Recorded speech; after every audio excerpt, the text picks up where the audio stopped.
Greetings all, FerrariMan601 here. Have I entirely lost my sanity? Well, yes, but that happened several years ago. What you see before you is, this is Formula E. Specifically, this is the Spark STR05E, otherwise known as the Formula E Gen 2. Yes, this is the car with which the 2018-2019 Formula E Championship will be contested. This car comes to us brand new from ACFL, the Assetto Corsa modding team out of France, and they have just released this to the world for the nominal sum of €3, which current exchange rates dictate about $3.86 US. At any rate, those of you who have watched the channel for a while, you certainly know where I stand on Formula E and any form of electric motorsport. It's an absolute abomination. V10 forever. Yes. However, why are we talking about this? Well, if you're going to call yourself an auto enthusiast, if you're going to call yourself a race fan, you do have to keep abreast of the current trends of the trade. And for better or worse, Formula E is a current trend of the trade. Therefore, I think it behooves us to take a little bit of a look at this car just to acknowledge its existence. We don't necessarily have to say anything nice about it, but let's look at it nonetheless. First off, what is it and why is it here? Well, as I mentioned, it is the current Formula E car. It will make its debut in the 2018-2019 Formula E Championship. The car is designed and constructed by Dallara and Spark Racing Technology in a technical partnership between those two brands. Dallara, of course, it's an Italian auto manufacturer. They have a very long and illustrious racing history. They're currently the chassis supplier for IndyCar. They're also building Formula One car right now for the Haas Grand Prix team. They have entered Formula One in their own right. In the past, they've also constructed chassis for the ill-fated US F1 outlet, as well as for HRT Hispania, which joined the Formula One grid in 2010. So Dallara, they have a lot of know-how and experience when it comes to building and running race cars. Therefore, they're certainly well within their scope of expertise when designing something like this.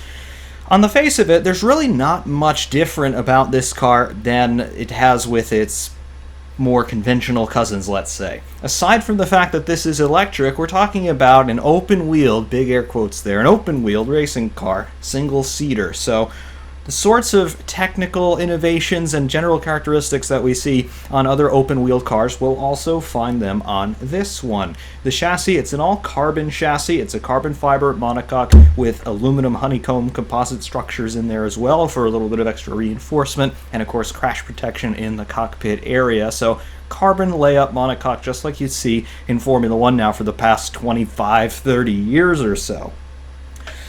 It's got pushrod suspension, front and rear, as we can see there, at least on the front end. There we go. Pushrod suspension. Again, carbon wishbones and uprights going on there. And of course, we do have those open wheels in big air quotes. Michelin tires, basically road tires on this car.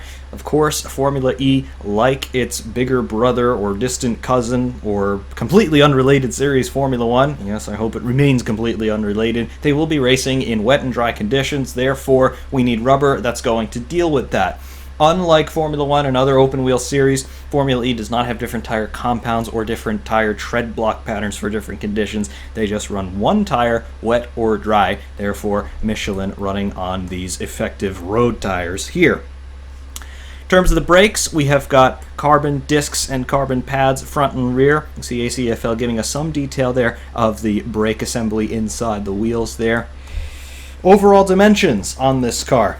It's 3,100 millimeters long, so just over 3 meters long. It is 1,770 millimeters wide, and it is 1,050 millimeters high.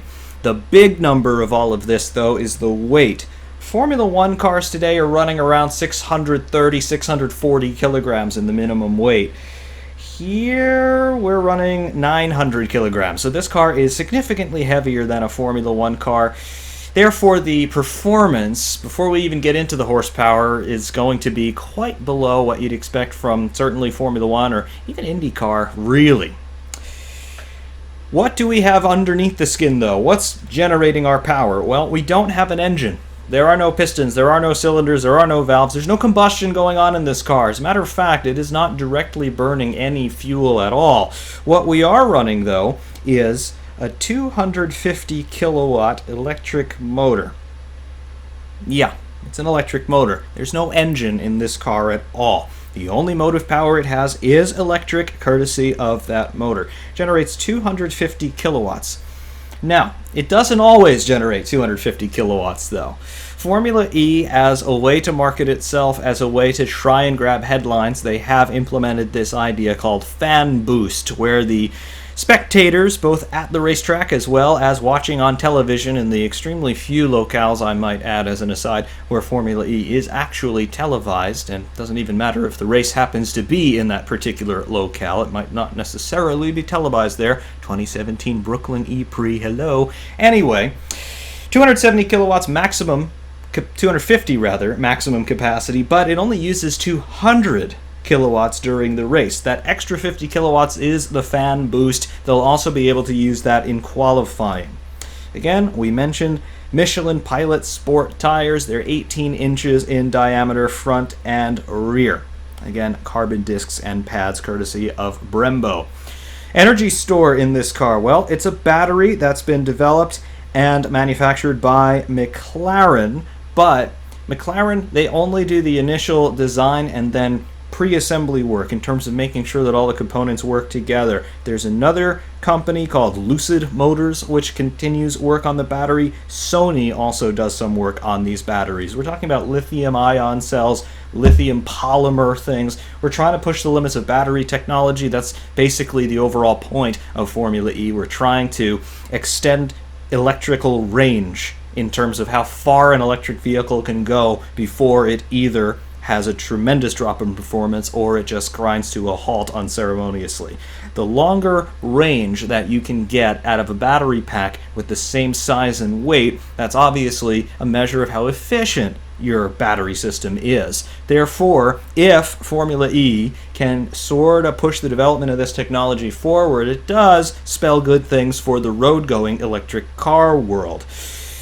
I know that many of you are not fans of electric cars. I'm certainly not a fan of electric cars, but love it or hate it, it does appear to be a phenomenon that's going to stay with us for some time. Eventually, I do think it's going to die out, but regardless, we'll see. Speaking of that battery, the overall weight of this battery is 385 kilograms. This is where battery technology is still falling well short of where it needs to be if it's really going to be a sustainable road-going application. 385 kilograms. That's over half the weight of a mid-90s Formula One car. That's heavy. And it's only a battery, and it has a capacity of 54 kilowatt hours. So yes, very high voltage, very high capacity cells, but it's still extremely heavy. It's a little bit less than half the weight of the car in total. So there's the measure of how infantile this technology still is, but everything has to start somewhere, and if we're going to look at Formula E as a testing ground for new concepts, new technologies, well, it's doing its job, as we can see. All of that means that this car has relative performance figures as follows. It has theoretical top speed of 280 kilometers per hour, and it has a 0 to 100 kilometer an hour acceleration time of 2.8 seconds. So that's pretty good on acceleration, and electric motors, of course, they're always at maximum torque. They can generate maximum torque from 0 RPM, so that's where you get your acceleration figure. It is limited, of course, by the tires. They are basically road tires, so they don't have the overall levels of grip that you'd expect from a proper racing tire. They do have a lot more slip angle, but at the same time, they just don't have the grip to begin with, so they don't have the temperature tolerance. They don't have the ability to run at lower pressures for a wider contact patch, and of course, they've got tread blocks on them anyway, which means that your contact patch is always going to be limited, especially in dry conditions, of course. In the wet, the tread block there actually does give you a bit of help. But I digress. What have ACFL given us on this particular car? Well, you can see some modeling work going on here. It does not ascend to the quality of other mods that we have been seeing lately for Assetto Corsa. It's certainly nowhere near the workmanship of a VRC or a Race Sim Studio, but for what it is, it's a fair effort, I will say. It's not going to win any beauty contests. It's certainly not going to make for any really beautiful screenshots, but here it is. It does look like the Gen 2 Formula E car. I have had the chance to see this car in person. I was actually somewhat struck by the design. It does look somewhat radical. We'll get into some of those radical ideas a little bit later on. But there it is. It is still a run-of-the-mill open-wheeler. There just are some other sorts of smaller details that we are beginning to see on this car that perhaps will start to filter into other series in due course. The skins in this mod, also, I know there are going to be lots of questions about the skins. They're all fictional. ACFL have not chosen to model any real-world skins simply because of copyright restrictions on sponsors and individual team logos and things like that. Smart idea by them. This is, technically speaking, payware, so again, they're just trying to be safe, and I can't fault them for that. But you do get a skin pack on this car. We'll take a look at them now. This is just, they call it Brittany. No idea why they're calling it Brittany, but the one we're looking at, we have Belinda. These seem to be women's names, so interesting look there. And then Carbon, Cheetah. We're going away from the women's names now. Ninja. This is probably a nod to Nissan. Interesting. Again, just giving you a look at vegan. I have no idea what is particularly vegan about this skin, but there it is. It's red and purple and white. We'll go back to Brittany, I guess. Is that a nod to Nico Rosberg's helmet? It might be. In any case, taking a look at some of the technical aspects of this car. We looked at the front suspension earlier, but here's the front wing. Yes, yeah, that is a front wing, I suppose you could say, but it's barely a wing. It's more so an air dam. It's somewhat reminiscent of a current Formula 1 wing, but it's kind of flipped the other way around. You can see here that it has this higher center section in the middle there, right underneath the nose, and the wing is mounted to the nose via those pylons, but we can see that higher center section, which is just allowing some air into the under tray area, and as we move down to the outboard sides of the wing, we see these two small flaps, or these dive planes, which are also somewhat integrated into the front fenders here. I have been calling this an open-wheeled car, and I stand by that, but we are perilously close to it not being an open-wheeled car. I only say it's open-wheeled because these fenders obviously are not structural elements of the car itself. In any regard, the reason why we've got those fenders there is obviously for aerodynamic efficiency. Having exposed wheels and tires out into the airstream causes a lot of turbulence and therefore a lot of drag. When you've got an electric car which has energy recovery systems into the drivetrain there, you need to cut down on your losses. This is a game of efficiency and range extension. So if you can cut down on any sort of waste energy, in other words drag, you do it. Otherwise, the range of this car, especially when it gets up to higher speed, is going to be compromised significantly. So I can't really fault them with enclosing the wheels, both front and rear. Moving inboard from those fenders, we can see brake ducts there. They work just like you'd expect them to work. They funnel air into the brakes to keep them cool. Running toward the center section on this car, things that you don't necessarily see here. On other open-wheelers, IndyCar, Formula 1, you'd be expecting to see barge boards in this section. They're pretty much absent. We do have somewhat of a pseudo-barge board right behind the rear tire here. We'll use this left side fender as the example. You just see how they're extracting the air from around the inside of the tire and then moving it toward the rear of the car here. But you can't quite call it a barge board. I'd call that a fender extension. Also, what you don't see on this car is you don't see any significant protrusions of the floor in this area. You just see this little winglet which comes down through what would be the reference plane on a Formula 1 car. I suppose you could call this the floor. It has a little bit different of a structural role than a floor does, but we'll call it the floor just for sake of argument here. Regardless, moving around to the side pod, notice you don't see any big openings on this side pod. Yes, these cars do have radiators because they are still generating heat. Batteries and electric motors do get hot when they're operating, so you do need to dissipate that heat, but we don't have nearly as much of a cooling concern in one of these as we do in a combustion engine powered car, nor do we have air intake concerns to worry about. This is an electric motor. There's no combustion going on, therefore we don't need air intake to power that combustion. Obviously, combustion can't happen without oxygen. But We don't need an air intake, but we do need to get some air flowing through radiators here. I believe these cars use water cooling systems and obviously electric pumps to circulate everything around just to keep things cool. More or less, it's a conventional water-cooled radiator system.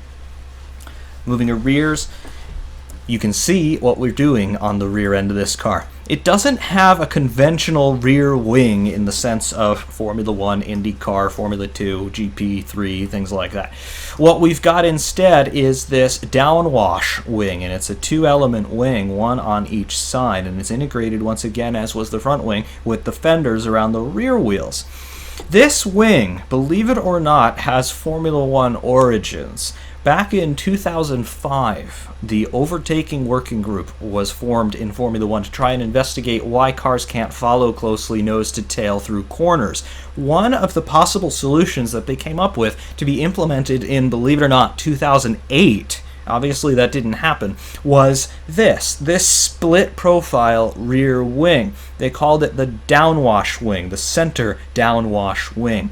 Downwash being the flow of air over the top of the chassis, where the roll bar is on this car, and then down the center section and out the rear. What they were trying to do with that idea was to use that undisturbed airflow coming off of the center line of the top side of the chassis and send that toward the trailing car so that perhaps the airflow over the trailing car's front wing wasn't so impeded by turbulence. Obviously, the idea never came to Formula 1, and it never really went anywhere else either. The Nissan Delta Wing that made an attempt to be the IndyCar chassis supplier, they used this solution. They later used somewhat of an iteration on it on their Delta Wing Le Mans car, but we haven't really seen it elsewhere. But here it is in Formula E.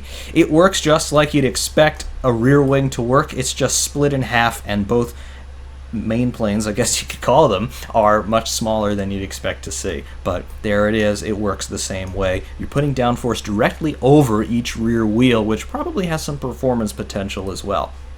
On the back side of the car, we have got two details. First of all, we have got the rear rain light, as you can see here. Obviously, we can't really turn it on or anything like that, but it is there. On either side of that is the diffuser, as we can see. It's a very large diffuser, somewhat reminiscent of Formula 2 diffusers from 2017 and earlier on to 2011, I believe. But here we are on Formula E with a large diffuser. This car, it's going somewhat fast in a straight line. 280 clicks is nothing to sneeze at, but the cornering speeds are much reduced from that, mostly down to these road tires. So downforce is not as important on one of these as you might think, but that big diffuser, it looks dramatic nonetheless. What else can we do with this car? We have got the cockpit area, as you can see here. Unfortunately, in showroom view, it does not appear that we can go into the cockpit, but we have got a steering wheel in there with an LCD dash on it, very similar to the current Formula 2 steering wheel and somewhat similar to the IndyCar steering wheel as well. And of course, around the cockpit, we have got Halo. Obviously, Halo, this came into Formula 1 in 2018 for cockpit protection. Formula E have adopted it, as well as Formula 2. If we press the 0 key on the numpad, we can remove Halo for a moment, and we can just take a little bit closer a look at the cockpit. But again, we will be running with Halo once we get this car out on track. Regardless, here is your steering wheel. Once we get the car alive, we'll get some information on here, but we have got tons of data to look at about our energy store, in other words, the battery, what we're doing with our power, are we harvesting, are we deploying. We'll also get tire pressures, and we will get a current lap delta, our current lap time, and our last lap time on there as well. The rest of the cockpit, somewhat sparse in its detail. I do find it interesting that they've chosen to tape in a map of Laguna Seca there, but yeah, that's about it in the cockpit of this car. It is interesting to look at nonetheless. We'll put the Halo back into position, and we'll just take one last look at this thing before we bring it out on track. I've not driven this car before. I'm somewhat apprehensive in terms of what I'm going to find. I am expecting it to be pretty fast in a straight line, but at the same time, I'm expecting it to be rather slow in the corners, so we'll see if it balances itself out. We're going to be taking this car to Barcelona today. It seems to be a good place to shake down a car, is where Formula 1 teams go for their first winter test of the year, so let's do that with this thing. We'll see you at Barcelona next. Welcome to Barcelona. Before we get out on track, of course, we're going to take a look through the setup screen and show you what's going on here with this Gen 2 Formula E car.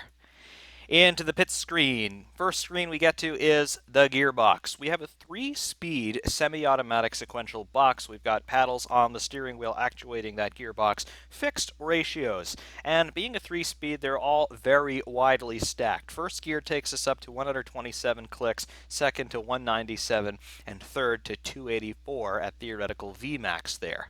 Of course, we're probably going to run into more aero drag than we want before we get close to that speed. Tires, 1 tire compound, softs, it's the Michelin Pilot Sport, they're road tires basically.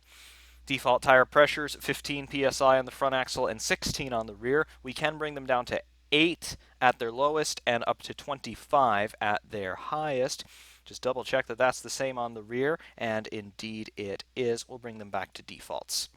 Fuel. We don't have fuel in this car, but we do have electricity. Maximum capacity is 20 liters in big air quotes there. Obviously, there's no fuel in this car, so you're not adding weight to the car when you put fuel in it. This is electric charge. 20 liters. ACFL say that the car will run for 45 minutes plus 1 lap on a current charge. The big difference between this car and the previous car that Formula E were using is that this car can do an entire race distance. Now, we're not talking about a Grand Prix in terms of race distance. We're talking about 45 minutes of running plus 1 lap. So we're probably not even at half of a Grand Prix distance, but it does mean that the drivers during their pit stops will be changing tires rather than changing cars. Electronics, MGUK delivery. This is what we have to play with. This is not quite an MGU as it is a boost map for the motor.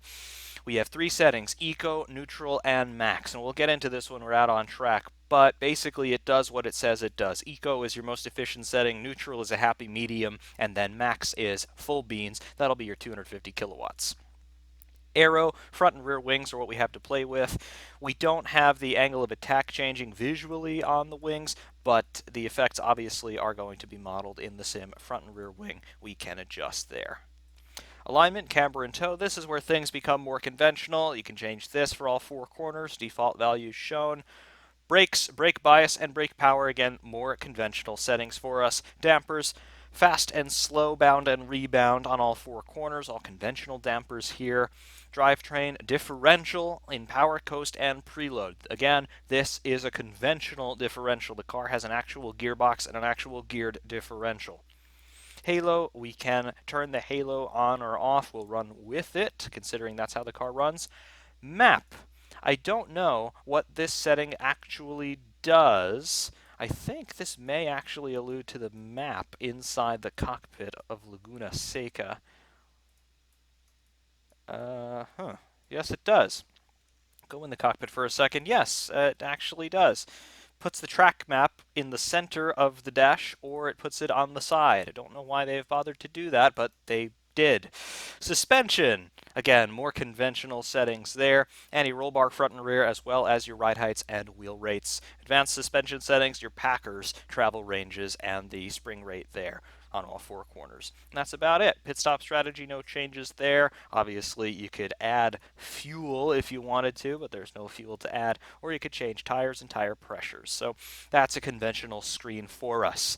Let's put some fuel in this car. In other words, charge the battery. And we'll get into the cockpit. The cockpit is alive. Now you can see the information on the dash. On the steering wheel, I know it's pretty small, but you can see the lap time just ticking away there, past 4:46 at this moment. Below that in the lower right, we have tire pressures, front and rear. Tires are in the blanket, so pressures will be up a little bit. 21 psi in the front and 22 on the rear. Above the current lap time, you'll see our lap delta once we start turning laps, and then you'll see a split time as well. So you'll see the delta time for our reference lap with our previous best, and then you'll have our delta split on the top line on the right-hand column. In the center of the steering wheel, we have got our power, charge, and discharge as we go up on that scale from left to right as it rotates up around in a clockwise direction. That'll show us that we're using more or less power. On the left-hand left-hand side, you can see the battery graphic. That, quite obviously, is our remaining battery charge. The same controls that you have mapped to your MGUK delivery systems in the hybrid Formula 1 cars, for example, these are what are going to be adjusting your power delivery map. We don't have onboard engine braking adjustments, and obviously we don't have anything to deal with the engine. We don't have engine braking, nor do we have any turbochargers, anything like that. You can't change the recovery rate from the MGU system, so it's going to harvest what it's going to harvest, and you have to deal with it. We can change brake bias from the cockpit as well, and believe it or not, your KERS boost, your temporary boost button, that also works in this car as well. There's no DRS or anything like that, so you don't have to worry about those settings, and there are no different modes for our MGU-H, and evidently we have a horn for some reason. I don't know why we do, but there is no engine, so we have no MGU-H. Anyway, how do you drive this thing? It does have a clutch, so you do have to bring the clutch in before you select first gear. Obviously, we do have our gears displayed on the steering wheel in the center right there. Gears 1, 2, 3, down to neutral, and reverse as well. You do have to bring the clutch in, and then you do have to raise the revs, just like you do in an internal combustion-powered car. Then we pull away. Into third gear already, which is our top gear, and obviously we are not going full beans on this.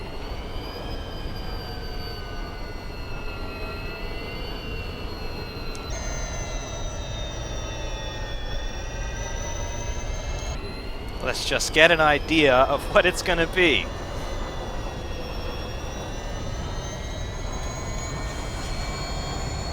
Heading through turn 3. 190 clicks there in the center, 200. Interesting. Road tires, remember, so there's not a whole lot of grip.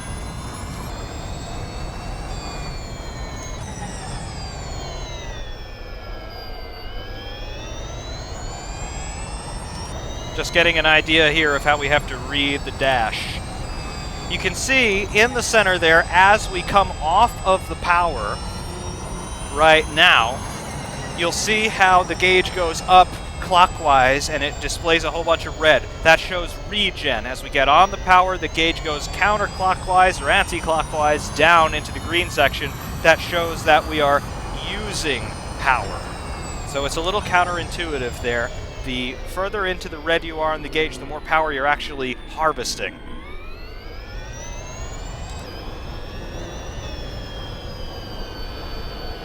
Again, we are running in the first of 3 drive modes. This is Eco, so we are using the minimum amount of power possible while still absolutely driving the car as hard as we can as far as the throttle is concerned.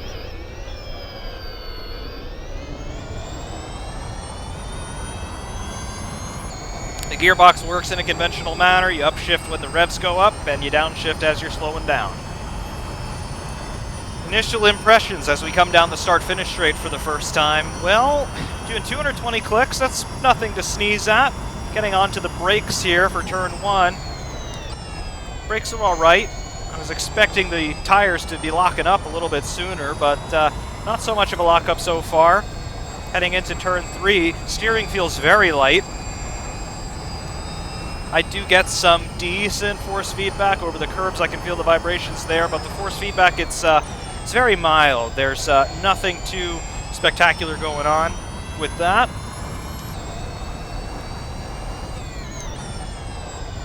And the steering is very light, very linear as well.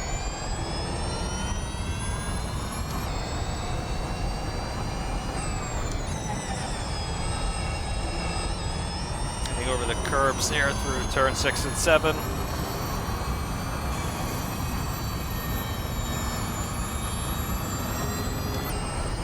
Kamsa corner, down the back straight, onto the brakes for the big stop.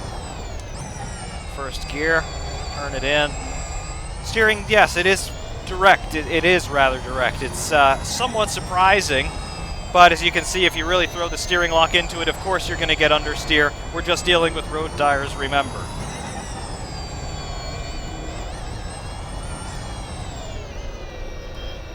How's it work in second gear for the low speed stuff? Lots of torque, instant torque, remember, from the electric motors, so you can get wheel spin at low revs in higher gears, so just keep that in mind. That lap time was a 146.47. And again, just running in the lowest power setting.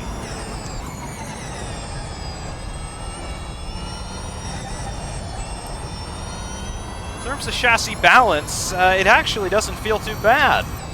Again, we are running at much lower speeds than you'd be used to in another open-wheeled car, but it feels okay. It really does. There is a bit of bouncing that happens as you're turning into medium and higher speed corners, but it's manageable. Just anticipate it. See that bounce there across the front axle? It happens. But just deal with it. Just come off, unlock the steering a little bit, unwind. Wait a little bit on the power and settles down. Third gear through here, got a lift. But not bad medium and high speed grip, relatively speaking.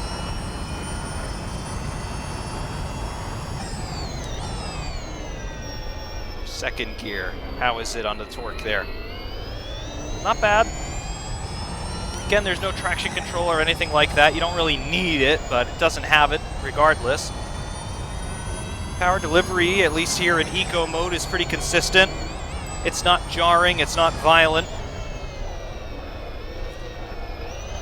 And then there was some a little bit of wheel spin and a little bit of a tank slapper getting set in. It appears to be a little tossable. Let's go up into neutral, so a little bit more power for us. 220 clicks. And you can see the battery is starting to run down a little bit.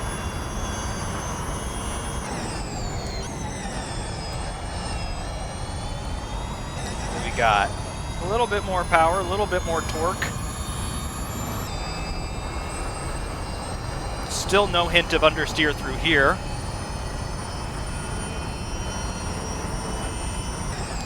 And into second gear, pushing the braking a little bit harder.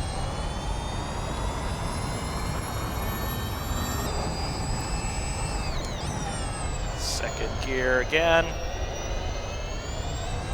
All right, mid-corner, you can get hard on the throttle again. Seems to hook up nicely.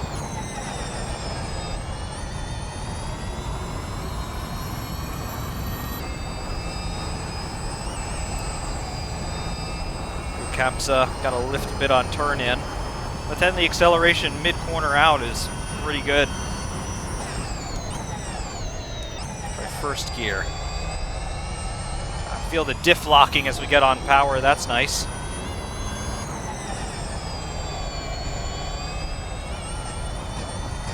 As just a hint of a drift starting to get settled in there.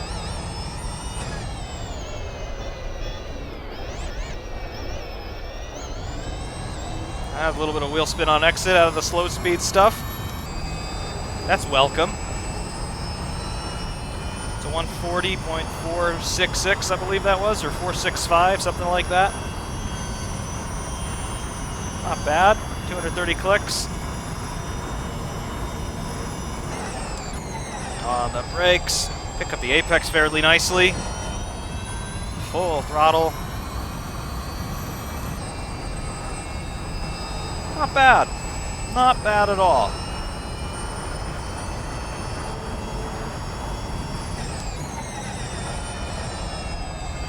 Again, just the front axle starts to bounce around and wander a bit. Seems to be the only somewhat quirky bit of handling so far. Some wheel spin. The car does have a lot of mechanical grip though, which I suppose is a good thing, because aero grip, despite having that huge diffuser, really doesn't come into the equation so much. Not at these speeds. Capsa, can we take it flat? Yes.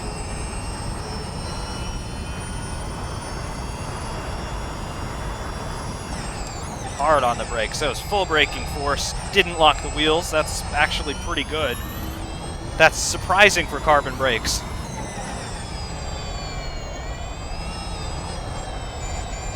And that was interesting. I caught a little bit of power oversteer through that corner.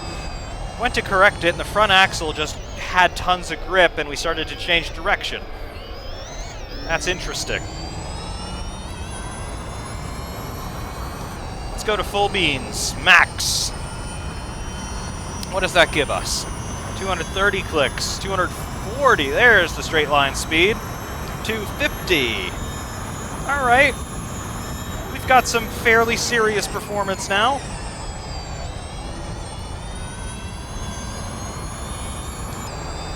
What does this give us? Little bit of understeer now. Got a lift. All right. XL is consistent. For second gear. Bit of mid-corner understeer, little bit of oversteer through the traction zone. There's our lockup. Now we're starting to push it a little. Of course, running it in max mode is the least efficient way to run this car, but it is going to give you the most performance over a single lap. Camps is not going to be flat now, but not bad.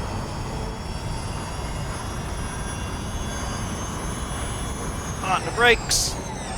Second gear. How is the power delivery? There's that snappiness on wheel spin. There's a little bit of a four-wheel drift. Okay.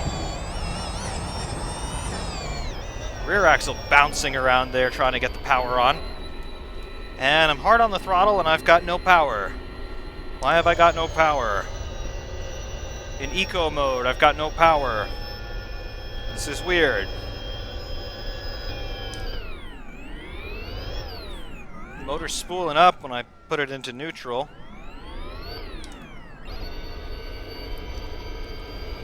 Don't know what has happened here. Now I've got power again. When I go over the line, is that like a KERS button almost, running it in max? You have a set allotment for the lap and then you run out and you've got to reset when you cross the line. That might well be the case. Okay. Obviously we've not run out of electricity, so that's got to be it then. So then that max map is something that's only going to work for a limited time per lap. Okay.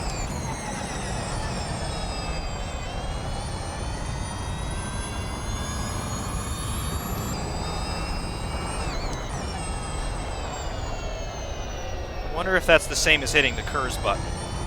On the KERS, there's more power. Alright, so the temporary boost and max may well be the same thing.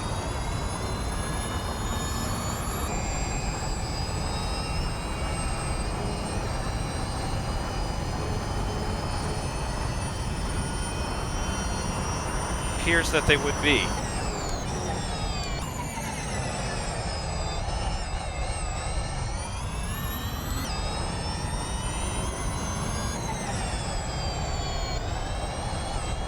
Bit of a four-wheel drift. Car held that pretty nicely.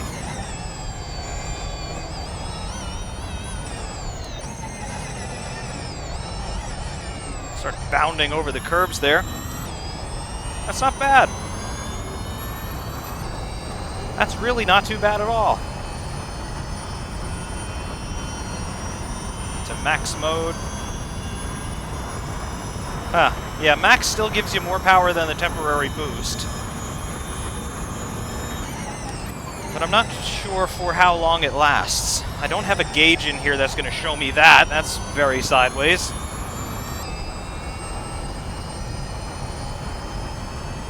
But what was interesting about it was it just died. In any mode, it didn't matter. So let's go back to neutral.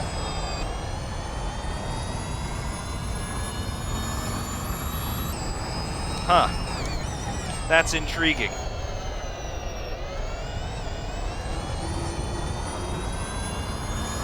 Now, of course, the purist in me says, well, why don't you just have max power all the time? If the car can do it, why don't you allow it to do it? That's Formula E marketing. I'm guessing that's fan boost? ACFL probably can't call it fan boost for obvious reasons, but maybe that's it. Who knows?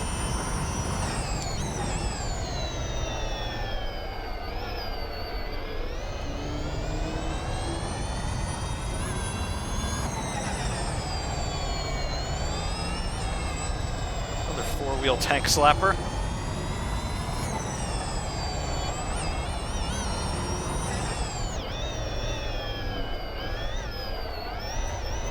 And that's a spin. All right. So we found the limit at low speed anyway. Does reverse work?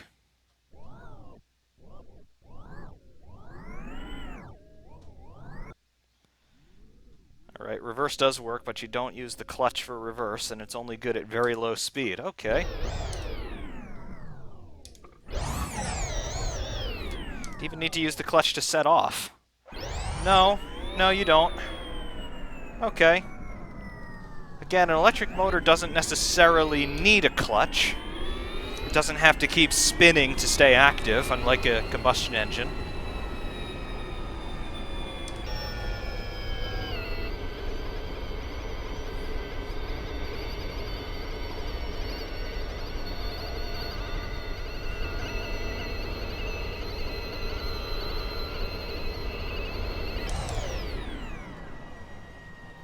Interesting. Very, very, very interesting. Alright, so according to this, the battery is now completely charged again, which is kind of bizarre. Just pull away without the clutch. There it is. Okay. So then how would a race start work in a car like this? First of all, can we get wheel spin? Alright, we can do that. Can we do a burnout? Yes, we can do a burnout. Alright. Interesting. Very, very interesting. So in terms of a race start, I don't think Formula E does standing starts, but just for argument's sake, we'll put it into max mode. And then we'll just select first gear with no clutch, and go. Alright, so there's wheel spin. Okay. I guess that's how this works.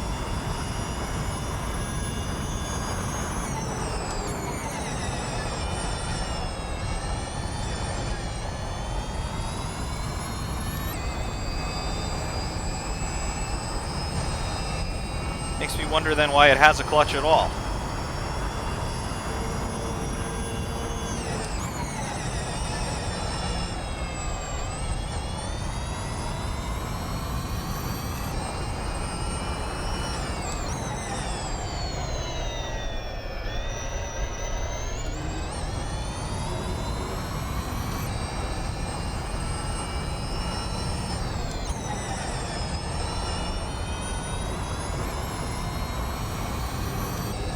Yeah, it's interesting. It's definitely interesting. It's not as awful to drive as I was initially thinking. It feels a little top-heavy. I mean, it feels heavy in general. But it's sprightly enough. It'll give you some oversteer. Usually only at low speeds, but... and now we're out of power again. Get on the KERS boost. Yeah, we're locked at about 84 clicks now. That's bizarre. I don't know how to manage that. That's the frustrating thing, because clearly my battery is not empty. Temporary boost doesn't do anything. Or an eco on the boost button doesn't do anything. All right. Max on the boost, no map on the boost does it. But when we go across the line, there's the power again. Alright. So that's just something we've got to learn. And of course Formula E doesn't run here at Barcelona, so perhaps it's on a timer rather than on a set amount of energy that's expended, so it might not be a thing that happens on a Formula E circuit, which of course is a street circuit and much slower and much shorter. I don't know. That's something that I need to research. But overall, in terms of how the car feels and how it handles, it's not unpleasant. I'll leave it at that. It's not unpleasant. Is it something that I'm going to be itching to drive? No. Is this something I'll even ever drive again? Well, maybe not. But it's okay. It's okay, and that's that's what I have to say about that. Formula E in general, yeah, I don't like it. I don't like the idea. I don't like the way that it's marketed itself. I don't like the idea of them not having commentators or position indicators at the track for the people actually watching the race there to see. They can't follow what's going on. I don't like the ridiculous idea that they've come up with to have YouTube influencers commentating the races. But so be it. That's what they do. I know that no one's going to force me to watch it, and that's good because I'm not going to watch it. But that's what it is. Lots of bouncing there into the pit entrance. And there we are. That's Formula E. It's not as bad as I thought it would have been, but certainly it's no great shakes.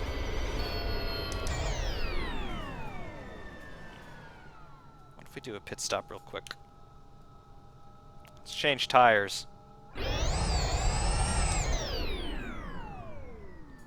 What does that do? Alright. That's a pit stop.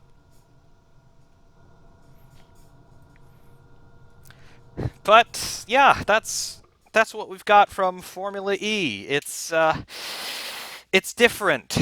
It's not exciting as far as I'm concerned, but I know that a lot of people are happy about it. I know that a lot of people really want to see electric powertrain technology move forward. I'm interested in the technical side of it. I'm not so interested in the sporting side of it because, quite honestly, these are the slowest open-wheel racing cars that are out there for the most part. But it's different. It's interesting as a design study. It's interesting just as a little bit of a technical oddity.